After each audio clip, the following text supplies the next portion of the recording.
Marc Marquez dikabarkan sudah mengamankan masa depannya hingga MotoGP 2028. Tapi yang bikin heboh bukan cuma soal lamanya kontrak ini.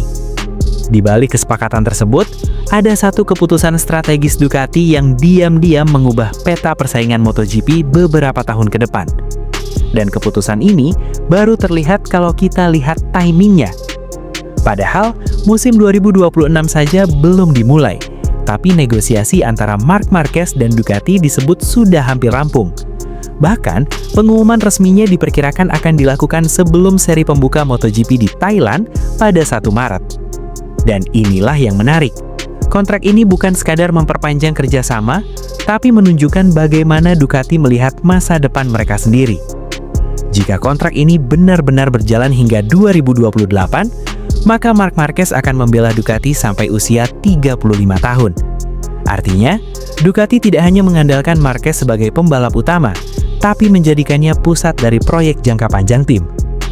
Menariknya, di sisi lain Marquez justru menegaskan bahwa dirinya tak lagi terobsesi mengejar gelar juara dunia ke-10.